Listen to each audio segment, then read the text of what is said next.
निगाह मोमिन से तू बदल जाती है तकदीर, निगाह मोमिन से तू बदल जाती है तकदीर। ये बंदा की कुव्वत नहीं कुदरत का इशारा, ये बंदा की कुव्वत नहीं कुदरत का इशारा। ऐ मर्द खिरत तर्क मासी की जरूरत, ऐ मर्द खिरत तर्क मासी की जरूरत। अब सोहबत सालेह की सवा कोई नहीं चारा, अब सोहबत सालेह की सवा कोई नहीं चारा। मरदूद है पीछे हमें खबर नहीं लेकिन, मरदूद है पीछे हमें खबर नहीं लेकिन। एक वक़्त में हालांकि जो अमाल है चारा, एक वक़्त में हालांकि जो अमाल है चारा। वमा अरसलनाका इल्ला रहमतन लिल आलमीन।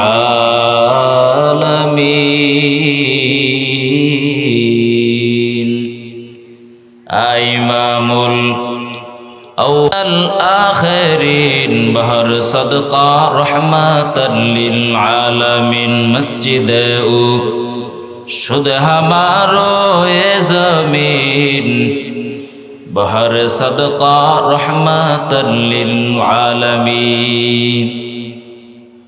আল্লাহ নবীকে মায়া দিয়া রহমত স্বরূপ পৃথিবীতে প্রেরণ করছেন। পয়গম্বর বলেন, হে উম্মত ভালো করে শোনো, তোমাদের মাঝে আমার দৃষ্টান্ত ওই ব্যক্তির মতো যেমন কোন ব্যক্তি আগুন প্রজ্বলিত করল, আও কদা নার, আগুন জ্বালাইল। ও মুসলমান ভালো করে বুঝবেন, যখন একটা খালি ময়দানে আগুন জ্বালানো হয় দেখবেন আগুনের উপর অনেক ফড়িং উঠতে থাকে, অনেক পতঙ্গ রাজি উঠতে থাকে, থাকেনি?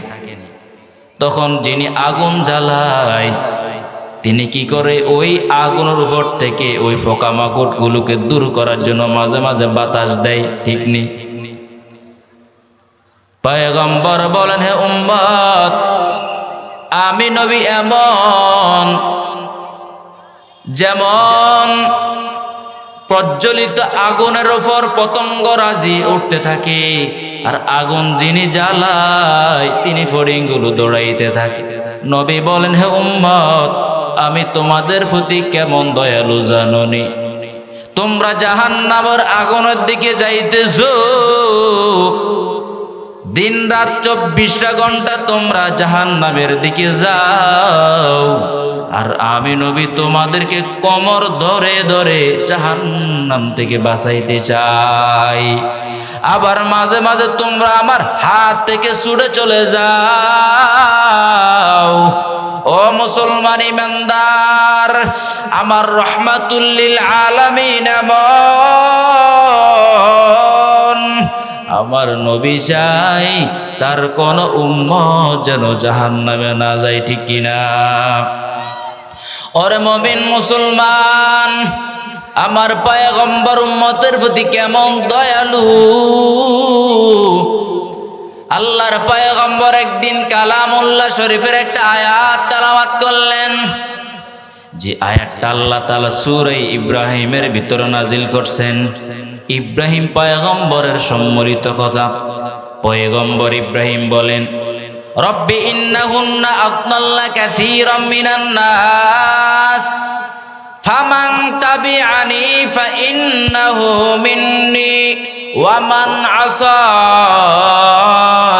ফাইন্নাকা গফুরুর রহিম। ইব্রাহিম পয়গম্বর বলেন, হে মালিক এই মূর্তি মানুষকে জাহান্নামের দিকে নিয়ে যায়। এই মূর্তি অনেক মানুষকে জাহান্নামের বাসিন্দা বানায় দিছে। ও আল্লাহ, যে আমার অনুসরণ করবে সে আমার দলভুক্ত, আর যে আমার অবাধ্য হবে সে আমার দলভুক্ত নয়। এরপর পয়গম্বর ঈসা আলাইহিস সালামের একটা আয়াত তেলাওয়াত করলেন। ঈসা পয়গম্বর আল্লাহর কাছে বলছেন, হে মালিক, ইন তুআযিবহুম ফাইন্নাহুম ইবাদুক ওয়া ইন তাগফির লাহুম ফাইন্নাকা আনতাল আজিজুল হাকীম।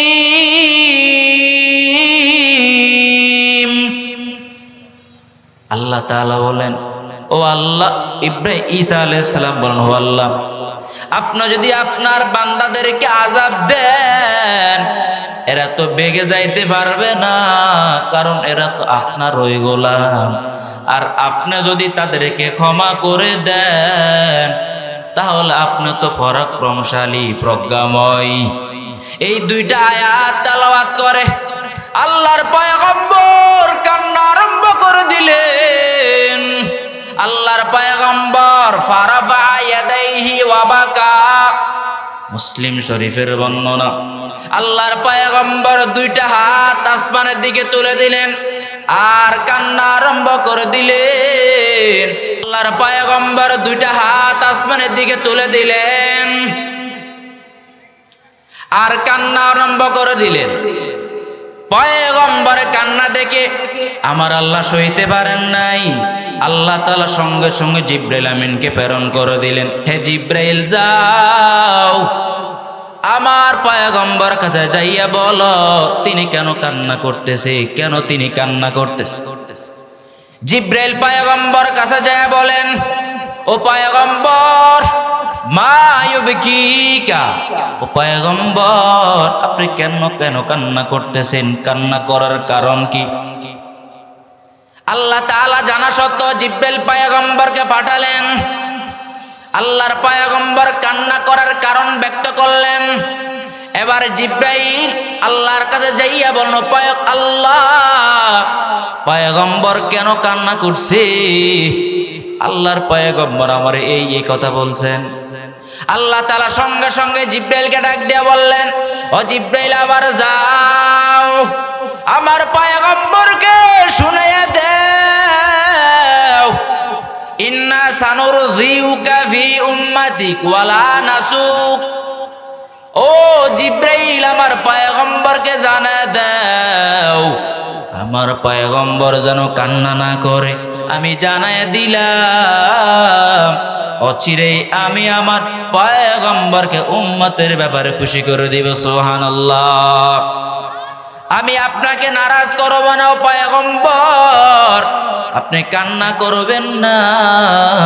আমি উম্মতের ব্যাপার আপনি সুসংবাদ শুনে দিলাম, আমি আপনাকে খুশি করে দিব। সুবহানাল্লাহ। ওয়ালা সাওফা ইউতিকা রাব্বুকা ফাতারদা। ও পয়গম্বর, কেন আপনি কান্না করতেছেন? আপনার টেনশন নাই, আপনার কাছে আমি আল্লাহ জি। আপনার চাওয়া পাওয়া কি আপনি একটু আমার বলেন, আমি আপনার কোনো আবদার বিটা যেতে দিব না। সুবহানাল্লাহ। ওরে পয়গম্বর উম্মত, ভালো করে শুনে নাও, আমার পয়গম্বর উম্মতের জন্য অনেক বড় দয়ালু। উম্মত যখন নবীকে আঘাত করে, উম্মত যখন নবীকে রক্তাক্ত করে, তখন পয়গম্বর উম্মতকে বেশি মহব্বত করে। তখন নবী উম্মতকে ভুলেন না। ওই যে তায়েফের ময়দানে আল্লাহর পয়গম্বর দিনের দাওয়াত নিয়ে গেলেন, কালিমার বাণী তাদেরকে শোনানোর জন্য গেলেন। আল্লাহু আকবার, আলোর বার্তা নিয়ে গিয়ে যখন তিনি তায়েফের ময়দানে গেলেন, তায়েফবাসী আল্লাহর পয়গম্বরকে পাথরের আঘাতে জর্জরিত করে ফেলছে। আল্লাহর পয়গম্বরকে আঘাতের উপর আঘাত, আল্লাহর পয়গম্বরকে পাথর মারতে মারতে নবীকে রক্তাক্ত করে ফেলেছে। সঙ্গে সঙ্গে আল্লাহ তাআলা আল্লাহু আকবার পাহাড়ের নিয়োজিত ফেরেশতাকে ডাক দিয়া বললেন, এ ফেরেশতা যাও নবীকে ডাক দিয়া বলো নবী কেন কান্না করত, নবীকে বলো আমি সব দেখলাম, আমার নবী যদি বলে আমি তাদেরকে এখন ধ্বংস করে দিব, তখন ওই পাহাড়ের ফেরেশতা নবীর কাছে যা বলেন, ও পয়গম্বর আনা মালাকুল জাবাল, ও পয়গম্বর আমি তো হলাম পাহাড়ের নিয়োজিত দায়িত্বপ্রাপ্ত ফেরেশতা, ও পয়গম্বর আল্লাহ আমাকে আপনার কাছে পাঠাইছেন। কেন পাঠাইছেন জানেননি? আল্লাহ পাঠাইছে আপনি যদি আজ তাদের বিরুদ্ধে বদদুয়া দেন, আমার আল্লাহ সঙ্গে সঙ্গে আজকে তাদেরকে ধ্বংস করে দিবে। আল্লাহর পয়গম্বর ডাক দিয়া বললেন, না রে ফেরেশতা না, আমি তাদেরকে বদদুয়া দিব না, বাল আরজু আইয়ুখরিজাল্লাহু ফি আসলিবাতকুম। আল্লাহ তাআলা আল্লাহর পয়গম্বর বলেন, এরে ফেরেশতা না না, বরং আমি আল্লাহর কাছে আশাবাদী, যেই মানুষগুলো আমারে রক্তাক্ত করেছে, যেই মানুষগুলো আমাকে ফাতর মেরে আমাকে রক্তাক্ত করে ফেলেছে, আমি আশাবাদী এই কওমের লোকগুলো একদিন এমন হয়ে যাবে, মাইয়া আবুদুল্লাহ ওয়াহদাহু ওয়ালা ইউশরিকু বিহি শাইয়া, এই মানুষগুলো এমন হবে এরা একদিন আমার আল্লাহকে আল্লাহ বলে ডাকবে এবং আল্লাহর সঙ্গে কোনো শিরিক করবে না। সুবহানাল্লাহ।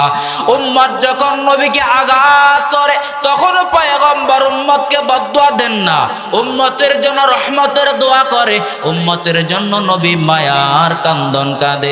ওরে নবীর উম্মত, আমার নবী উম্মতের প্রতি অনেক বড় দয়াশীল, অনেক বড় মায়াশীল।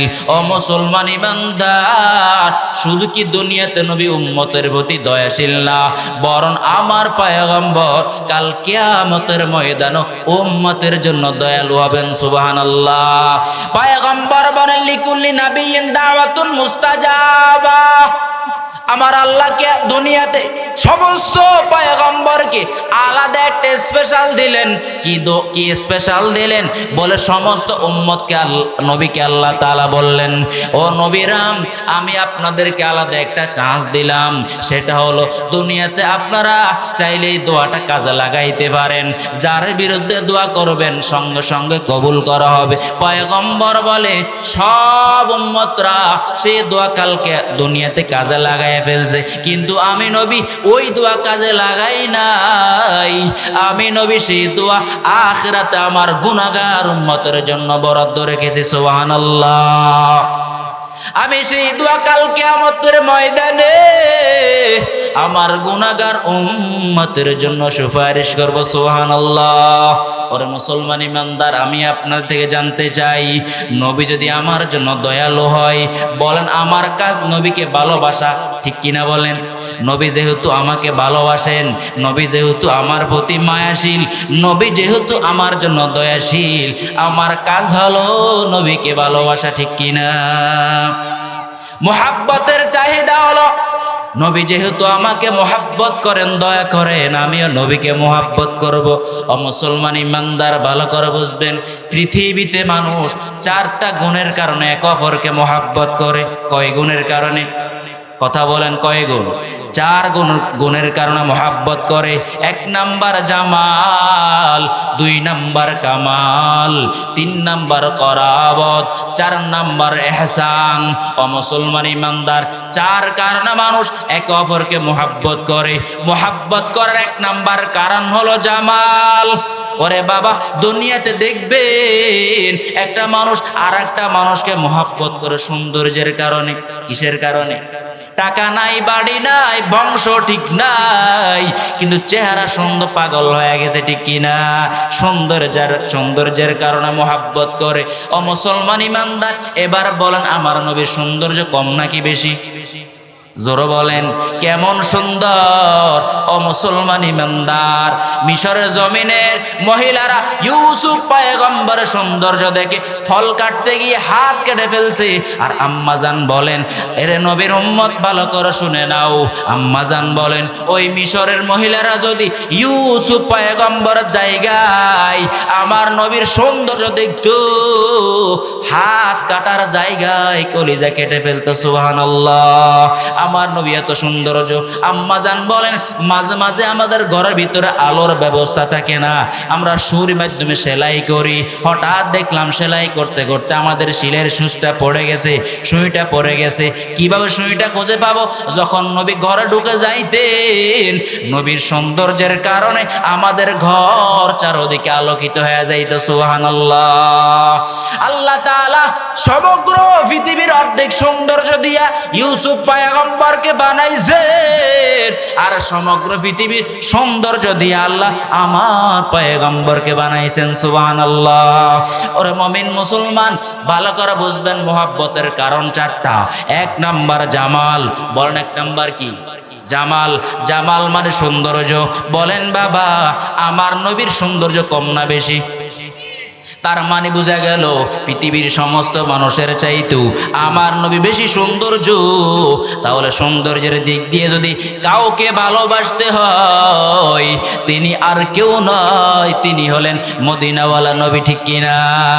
দ্বিতীয় নাম্বার হলো কামাল। মানুষ একে অপরের যোগ্যতা দেখে মোহাব্বত করে। ও মুসলমান ইমানদার, মুফতি, মুহাদ্দিস, মুফাসসির, বক্তা, ইমাম, খতিব এদেরকে কেন মানুষ মোহাব্বত করে? চেহারা সুন্দর নি বলে চেহারা তেমন সুন্দর নাই, পোশাকটা ভালো নি বলে পোশাকটাও তেমন ভালো নাই, বলে তাকে কেন বা তো ভালোবাসো? বলে তার কাছে সৌন্দর্য যদিও না থাকে, পোশাকটা যদিও ভালো না থাকে, তবে তার ভিতরে যোগ্যতা আছে। কি আছে? যোগ্যতা আছে। এই জন্য বাবা, যোগ্যতার ভিত্তিতে মানুষ একে অপরকে মোহাব্বত করে। এবার বলেন বাবা, আমার নবীর যোগ্যতা কেমন? আমার নবীর যোগ্যতা কেমন? এটা পৃথিবীর ভাষা দিয়া শেষ করা যাবে না, ঠিক কিনা? তার মানে বাবা, যোগ্যতার ভিত্তিতে যদি আপনি কাউকে ভালোবাসতে হয়, তিনি হবেন মদিনাওয়ালা নবী, ঠিক কিনা? এরপর আসেন বাবা, ও মুসলমান ইমানদার, এরপর আসেন করাবত, আত্মীয়। ওরে দুনিয়ার মানুষ ভাই ভাইকে মোহাব্বত করে, ভাই বোন জামাকে ভগ্নিপতিকে মোহাব্বত করে। আল্লাহু আকবার। চাচতো বোন, ফুফাতো বোন একে অপরকে মোহাব্বত করে, চাচাকে মোহাব্বত করে, বাবাকে মোহাব্বত করে, মামাকে মোহাব্বত করে। বলে টাকার জন্য নি? না না, টাকার জন্য নয়। বলে কিসের জন্য মোহাব্বত করে? বলে তাদের একে অপরের সঙ্গে আত্মীয়তার সম্পর্ক আছে। কিসের সম্পর্ক? আত্মীয়তার সম্পর্ক আছে। এই জন্য বাবা, আত্মীয়তার বন্ধনের কারণে মানুষ একে অপরকে মোহাব্বত করে, ঠিক কিনা? ওরে মুসলমান ইমানদার, এবার বলেন আমার নবী আমাদের কত নিকটে? আল্লাহ বলেন আন্নাবিয়্যু আওলা বিল মুমিনিনা মিন আনফুসিহিম।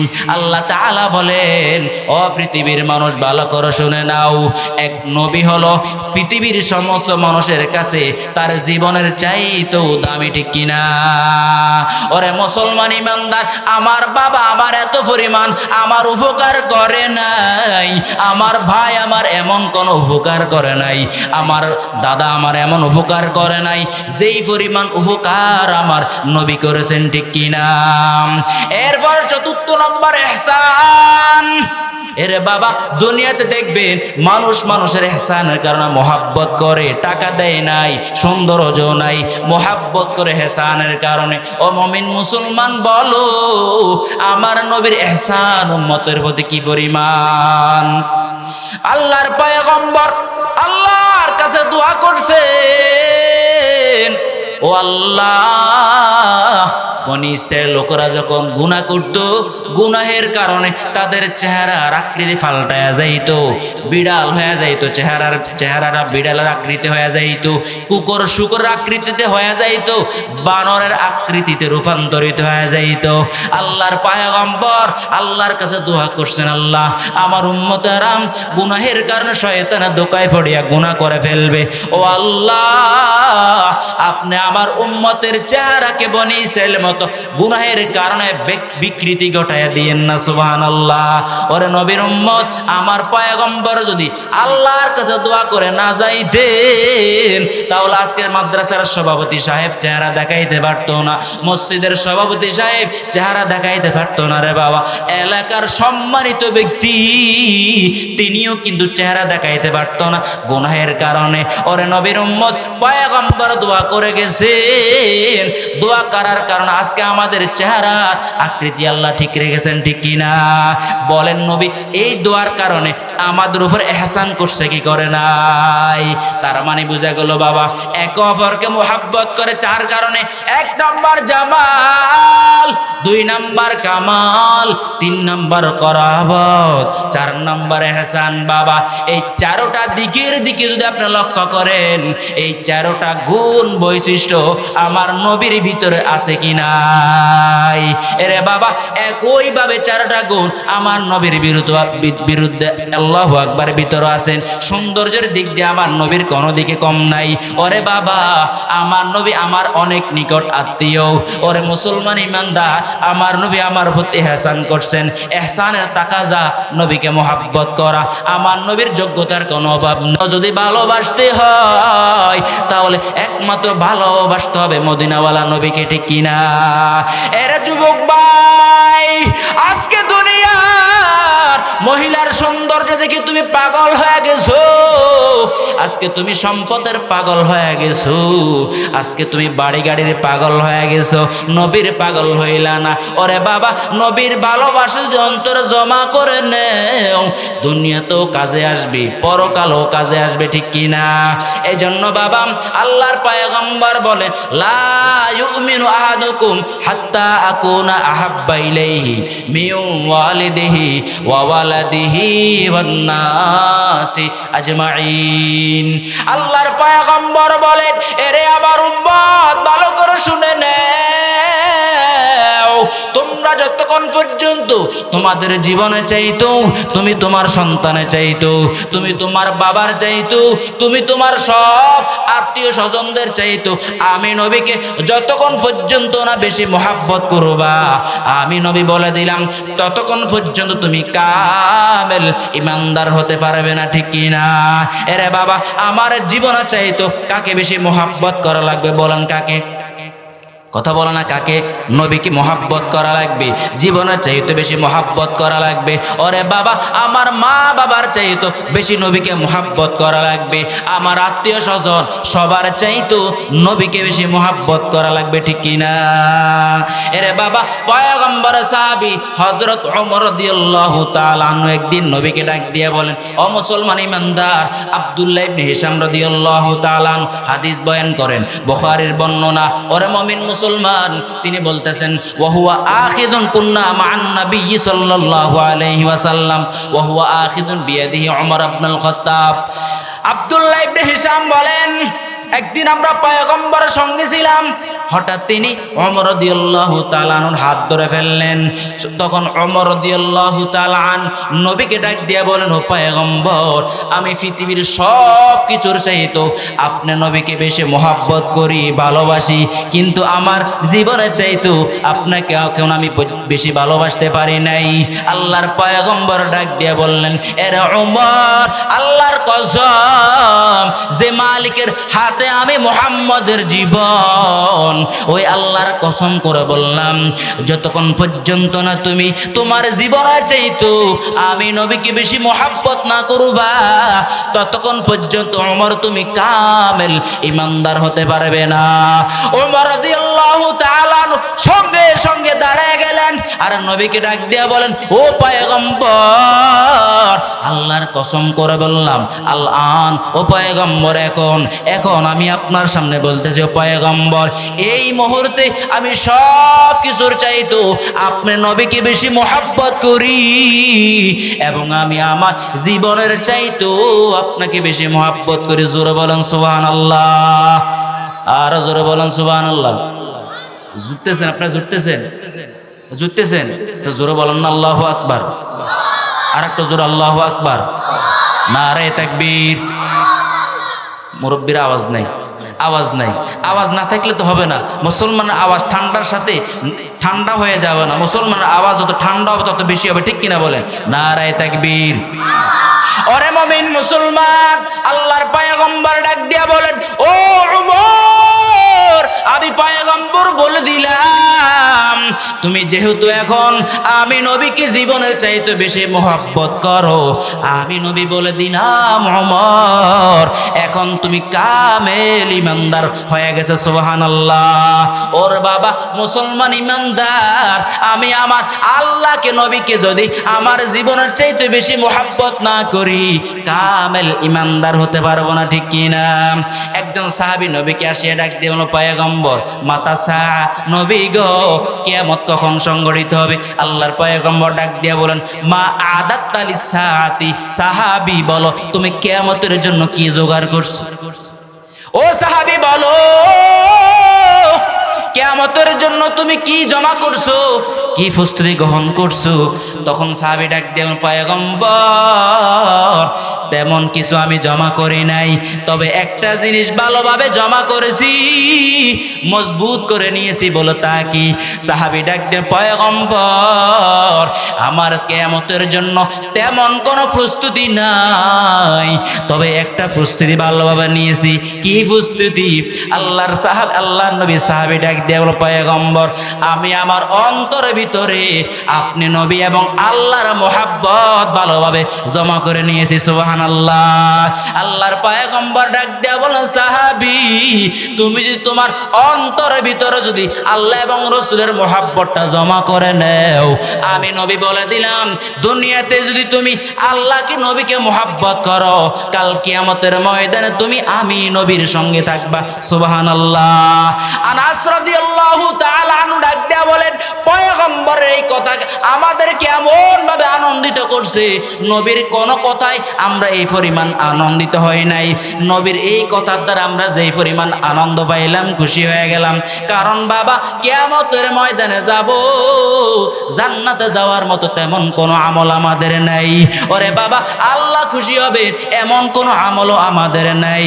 যদি অন্তরের ভিতরে নবীর ভালোবাসা, আল্লাহর ভালোবাসা জমা করে নেও, এই মোহাব্বত কাল কিয়ামতের ময়দানে কাজে আসবে, ঠিক কিনা?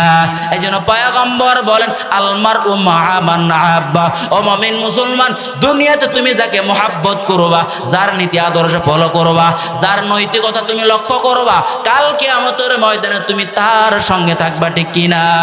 এই জন্য বাবা, বুখারী শরীফের কিতাবুল ঈমান হাদিস পয়গম্বর বলেন, সালাতুন মান কুন্না ওয়াজাদা বিহিন্না হালাওয়াতাল ঈমান। আল্লাহর পয়গম্বর বলেন, তিনটা জিনিস যে অর্জন করবে সে ঈমানের স্বাদ পাবে। বলেন কিসের স্বাদ পাবে? ঈমানের স্বাদ পাবে। এই হাদিসের ব্যাখ্যায় আল্লামা ইমাম ইবনে হাজার আসকালানী রহমতুল্লাহি আলাইহি বলেন, এখানে ঈমানের স্বাদ পাওয়া মানে আই ইস্তিজলাজুত তাআত, ইবাদতের মজা পাওয়া। সুবহানাল্লাহ। এরে বাবা, তুমি যদি আমার আল্লাহর ভালোবাসা জমা করে দাও, তুমি নামাজ পড়ে মজা পাবে না, তুমি দুরুদ পড়ে মজা পাবে না, কোরআন তেলাওয়াত করে মজা পাবে না। কারণ বাবা, সব ইবাদতের গোড়াতে আমার আল্লাহর সন্তুষ্ট নবীর তরিকা, ঠিক কিনা? এই জন্য বাবা, আল্লাহর ভালোবাসা, নবীর ভালোবাসা অন্তরে জমা করে নিলে ইবাদতের মজা পাওয়া যায়, ঠিক কিনা? এক নাম্বার হলো আইয়াকুনাল্লাহু ওয়া রাসূলুহু আহাব্বা ইলাইহি মিম্মা সাওয়াহুমা।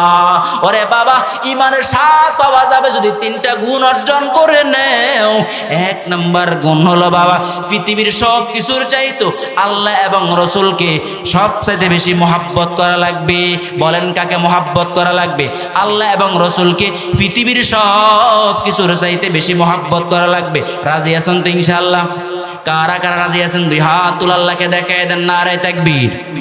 আর জোরে নারায়ে তাকবীর। আল্লাহ সবাইকে আল্লাহর ভালোবাসা, নবীর ভালোবাসার জন্য কবুল করে নেন। সকলে বলি আমিন। ও মুমিন মুসলমান, ভালো করে বুঝবেন, আল্লাহর ভালোবাসা, নবীর ভালোবাসা ছাড়া বাঁচার কোনো কায়দা নাই। এজন্য দুনিয়াতে যতদিন থাকবেন আল্লাহর ভালোবাসা জমা করা লাগবে, নবীর ভালোবাসা জমা করা লাগবে। এজন্য বাবা দুনিয়াতে প্রেমিকার জন্য পাগল হও, দুনিয়াতে প্রেমিক প্রেমিকার জন্য বাড়ি ছাড়ে গাড়ি ছাড়ে। আর মমিন যদি বলো ও মমিন তুমি আল্লাহকে ভালোবাসনি, নবীকে ভালোবাসনি, বলে বাসি, তাহলে বাবা চলো মসজিদে চলো, তখন যাইতে চাই না। যাও কোরআনের মাজমায় যাও, ওলামাই হজরতের বয়ান শোনো, তখন শুনতে চায় না। ওরা মুসলমান ইমানদার ভালোবাসার, আল্লাহু আকবার, ভালোবাসার চাহিদা কি, তাকাজা কি?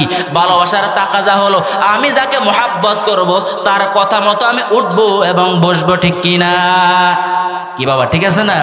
নবীকে ভালোবাসি তাহলে নবীর কথা আমাকে মানা লাগবে, আল্লাহকে ভালোবাসি তাহলে আল্লাহর কথা মানা লাগবে।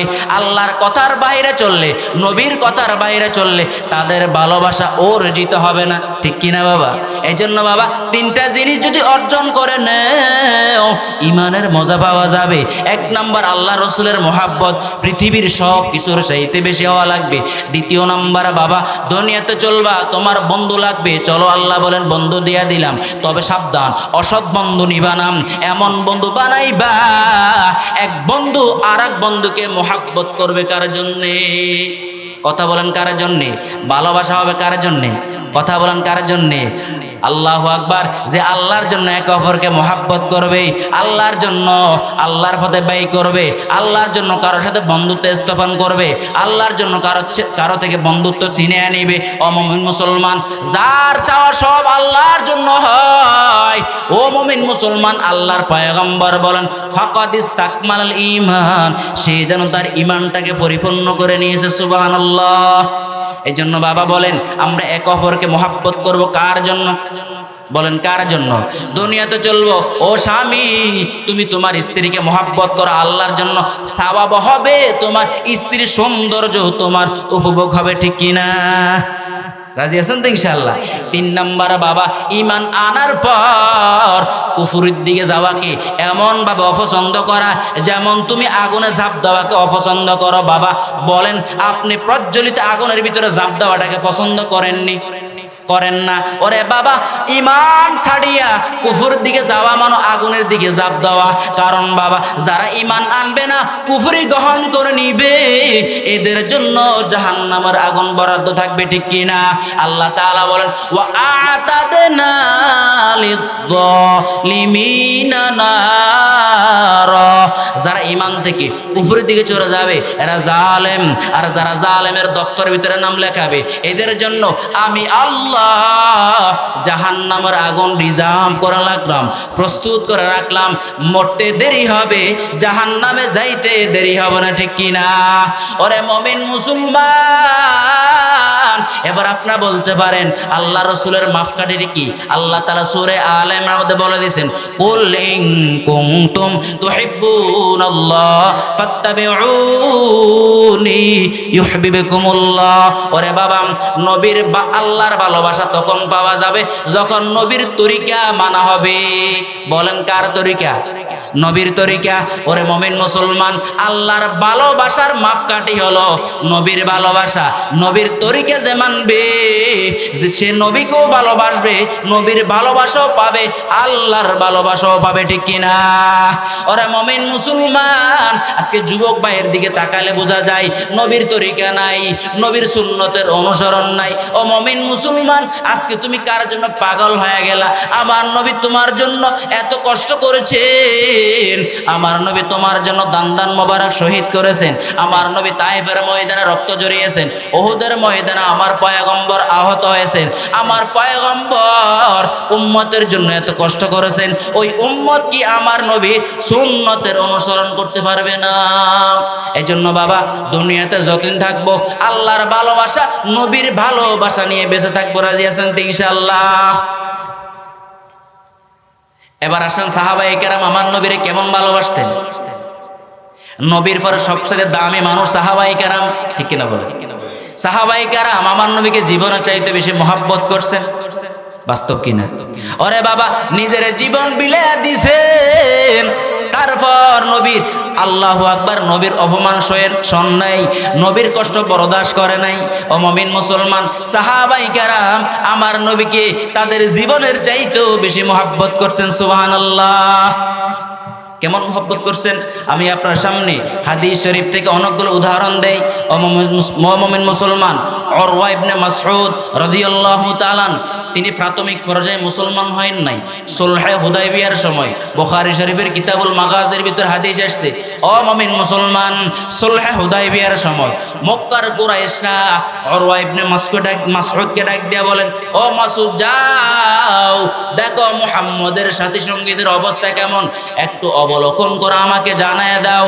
উরওয়া ইবনে মাসউদ বলেন, আমি যখন আল্লাহু আকবার মুহাম্মদের সাথী সঙ্গীদের সাথে সাক্ষাতে গেলাম, আমি তাকায় দেখি হায় রে মুহাম্মদের সাথী সঙ্গীরা মুহাম্মদকে এমন মুহাব্বত করেন, এমন মুহাব্বতের নজির আমি পৃথিবীর কারো মাঝে দেখি নাই। সুবহানাল্লাহ।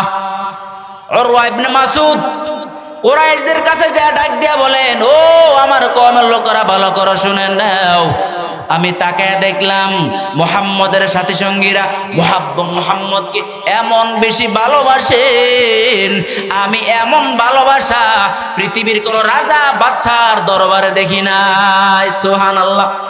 আমি কাসরা রাজপ্রাসাদে গেলাম, আমি বাদশা নাজাশির সঙ্গে সাক্ষাৎ করলাম, আমি ফারসের সম্রাটের রাজপ্রাসাদে গেলাম, তাদের সাথী সঙ্গীর অবস্থা দেখলাম, তাদের অবস্থা অবলোকন করলাম। আল্লাহর কসম করে বললাম, মুহাম্মদের সাথী সঙ্গীরা মুহাম্মদকে এমন বেশি মুহাব্বত করেন, এমন মুহাব্বতের নজির আমি পৃথিবীর কোন রাজা বাদশাদের দরবারে দেখি নাই। সুবহানাল্লাহ। বলে কেমন ভালোবাসা দেখছো, একটু বয়ান করবানি? বলো অবশ্য বয়ান করব। উরওয়া ইবনে মাসউদ ডাক দিয়া বলেন, আমি মুহাম্মদের চেহারার দিকে তাকায় দেখলাম মুহাম্মদ তার মুখ থেকে থুতু ফেলতে দেরি হয়, সাহাবায়ে কেরাম মুহাম্মদের থুতুকে তাদের দেহে মাখতে দেরি করে না। সুবহানাল্লাহ। আওয়াজ নেই, বলেন না সুবহানাল্লাহ। মাহফিলে এসে সুবহানাল্লাহ না বললে কি সওয়াব হবে নাকি? কি কথা বলছি বুঝাইছি না আপনাদের? নবীকে তো মহব্বত করতেন, নবীর থুতুকে পর্যন্ত জমিনে ফেলতে দিতেন না। তাহলে বোঝা গেল বাবা যে সাহাবায়ে কেরাম নবীর থুতুকে এই পরিমাণ মহব্বত করতেন, ওই সাহাবায়ে কেরাম নবীর কি পরিমাণ মহব্বত করতেন। উরওয়া ইবনে মাসউদ ডাক দিয়ে বলেন, শুধু তাই নয়, আমি তাকায় দেখলাম মুহাম্মদ যখন ওযু করে, মুহাম্মদের ওযু করার পর মুহাম্মদের ব্যবহৃত ওযুর পানিগুলো সাহাবায়ে কেরাম নেওয়ার জন্য প্রতিযোগিতা লেগে যাইত। আল্লাহু আকবার। আর জোর আল্লাহু আকবার। ও মুসলমান ইমানদার, শুধু কি তাই? উরওয়া ইবনে মাসউদ ডাক দিয়া বলেন, আমি তাকায় দেখলাম মুহাম্মদ যখন সাহাবায়ে কেরামকে কোন কাজের আদেশ দিতেন, সাহাবায়ে কেরাম কোনো আওয়াজ নাই, কোনো যুক্তি নাই, কোনো তর্ক নাই, ইন আমারাহা আতাআতু, আদেশ দিছে তো দিছে। সাহাবায়ে কেরাম নবীর আদেশ মানার জন্য সাহাবায়ে কেরাম নিজের জীবনটা পর্যন্ত বিলিয়ে দিয়েছেন, ঠিক কিনা? মুসলমান বালা করা বুঝবেন, শুধু তাই নয়, উরওয়া ইবনে মাসউদ বলেন, আমি যখন তাকে দেখলাম মুহাম্মদের সাথী সঙ্গীদের অবস্থা, মুহাম্মদ যখন তার সাথী সঙ্গীদের সঙ্গে কথা বলতেন, বয়ান করতেন, তখন তাদের অবস্থা কেমন ছিল? উরওয়া ইবনে মাসউদ বলেন, মুহাম্মদের সাথী সঙ্গীরা মুহাম্মদের ভালোবাসা অন্তরের ভিতরে এমনভাবে লালন করতেন, মুহাম্মদের শ্রদ্ধা ভক্তি ভালোবাসার কারণে সাহাবায়ে কেরাম এমন ভাবে জমে বসে থাকতেন যেন তাদের মাথার উপর ফাঁকি বসে আছে। তার মানে বোঝা গেল বাবা, একটা মানুষের দেহের উপর যখন ফাঁকি বসে থাকে, বলেন তখন ওই মানুষটা কোন পর্যায়ে থাকে? তার মানে কোন নড়াচড়া, এমন মনোযোগ ভাবে তখন তারা রসুলের কথাগুলো কি শুনতেছেন। তা বলতেছিলাম, উরওয়া ইবনে মাসউদ তখন তার সাথী সঙ্গীদের কাছে যায় বলতেছেন, যেই মুহাম্মদের সাথী সঙ্গীরা তার থুতুকে পরিমাণ মহব্বত করে, ওই মুহাম্মদকে কখনো পরাজিত করা সম্ভব নয়। সুবহানাল্লাহ। সংক্ষেপ একটা ঘটনা বলে, আল্লাহর পয়গম্বর সাহাবী হযরত আব্দুল্লাহ ইবনে ওমর রাদিয়াল্লাহু তাআলা বয়ান করেন, ওমর রাদিয়াল্লাহু তাআলা আনহুর খেলাফতের সময় হযরত ওমর রাদিয়াল্লাহু তাআলা ওসামা ইবনে যায়েদের জন্য মাসিক ভাতা নির্ধারণ করলেন ৩৫০০ দিরহাম। কয় দিরহাম? ৩৫০০ দিরহাম। আর ইবনে ওমরের জন্য মাসিক ভাতা নির্ধারণ করলেন ৩০০০ দিরহাম। কয় দিরহাম? ৩০০০ দিরহাম। এখন ওমর রাদিয়াল্লাহু তাআলা আনহুর সন্তান ইবনে ওমর ডাক দিয়ে বলেন, আব্দুল্লাহ ডাক দিয়ে বলেন, আব্বা গো, আপনি ওসামা ইবনে যায়েদের জন্য নির্ধারণ করলেন ৩৫০০ দিরহাম, আর আমার জন্য নির্ধারণ করলেন ৩০০০ দিরহাম। আপনি আমার উপর ওসামাকে কেন ফজিলত দিলেন? আমার উপর আপনি কেন ওসামাকে শ্রেষ্ঠত্ব দিলেন? ওমর রাদিয়াল্লাহু তাআলা ডাক দিয়ে বলেন, ও আমার আদর সন্তান, ওসামার বাবা যায়েদকে আমার নবী সবচেয়ে বেশি মহব্বত করতেন তোমার বাবার চাইতো, অর্থাৎ আমার চাইতো ওসামার বাবাকে যায়েদকে নবী বেশি মহব্বত করতেন। দ্বিতীয় নাম্বার কারণ, আল্লাহর পয়গম্বর তোমার চাইতো ওসামাকে সবচেয়ে বেশি মহব্বত করতেন। এই জন্য আমি চিন্তা করে দেখলাম, ফাআসারতু হুব্বা রাসূলিল্লাহি সাল্লাল্লাহু আলাইহি ওয়াসাল্লাম আলা হুব্বি। ওমর রাদিয়াল্লাহু তাআলা ডাক দিয়ে বলেন, এজন্য আমি আমার মুহাব্বতের ব্যক্তির চাইতো নবীর মুহাব্বতের ব্যক্তিকে আমি প্রাধান্য দিয়ে দিলাম। সুবহানাল্লাহ। আমাদের দেশের অবস্থা হলো, আমি যদি এলাকার একজন মেম্বার হয় তো নিজের আগে সন্তানকে আগে গোলা বারুদ সবকিছু দিয়ে দেয়, ঠিক কিনা বলেন? টাকার বান্ডিল দিয়ে দেয়, অন্যদেরকে দেয় না। কিন্তু ইবনে ওমর, ইসলামী রাষ্ট্রের অবস্থা দেখুন কি অবস্থা ছিল।